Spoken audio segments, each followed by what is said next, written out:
of Pakistan and Quaid-e-Azam. So, let's have a look at the objectives.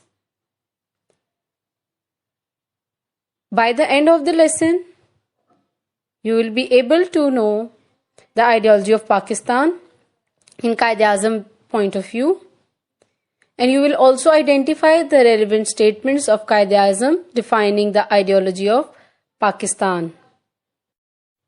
Quaid-e-Azam was the great leader who have given life to the dream seen by Dr. Allama Muhammad Iqbal and addressed in Allahabad in 1930. According to Quaid-e-Azam, the territories having Muslim majority, that includes Punjab, Bengal, Assam, Sindh, Northwest Frontier Province and Balochistan, should be put together to form Pakistan, where people may lead their lives in accordance with the principles of their religion, civilization, tradition, ethics and economics, which means that a separate homeland where Muslims can practice their religion and their civilization should be settled. At many times, Quaid-e-Azam has identified Muslims as different from that of Hindus. Quaid's presidential address at the annual session of Muslim League in 1940, in which he have clearly mentioned that India is not a nation nor a country.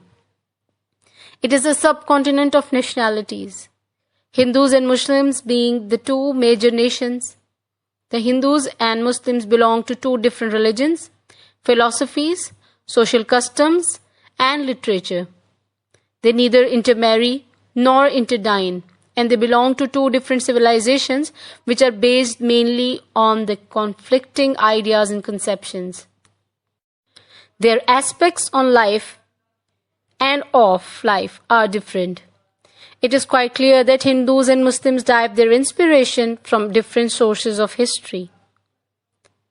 Quaid-e-Azam Muhammad Ali Jinnah has also defined Millat-e-Islamiyya.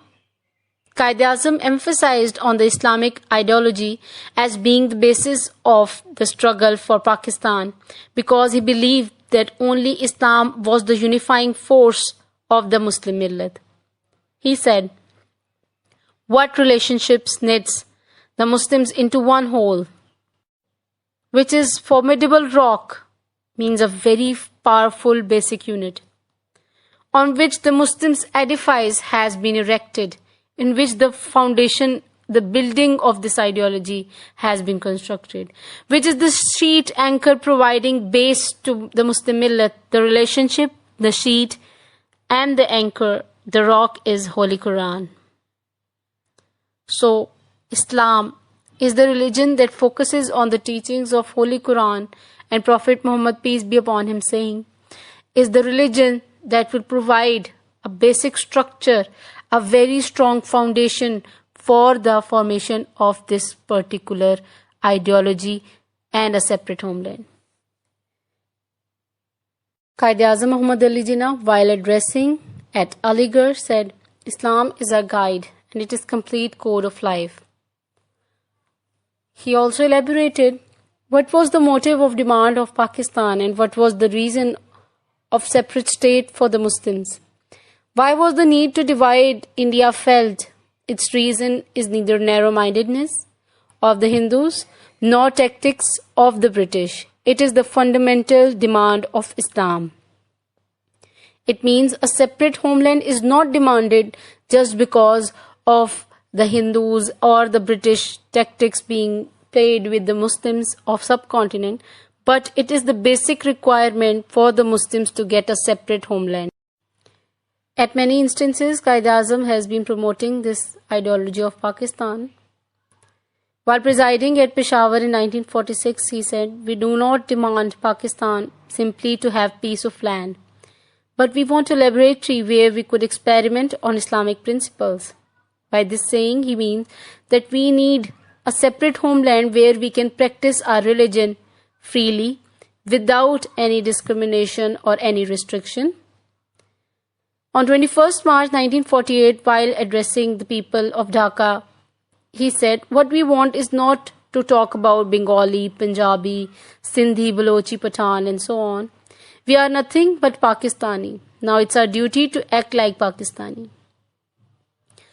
Quaid-e-Azam, while inaugurating State Bank of Pakistan in 1948, he said, "The economic system of the West has created almost insoluble problems for humanity. It has failed to do justice between man and man. We must present to the world an economic system based on true Islamic concepts of equality, of manhood and social justice." These were some of the sayings that were supportive of the idea of ideology of Pakistan. The assignment for this week, you have to revise the chapter and you are going to solve the exercises given at the end of the chapter 1, which includes the MCQs, fill in the blanks and the natural columns. We are going to solve them on a loose sheet.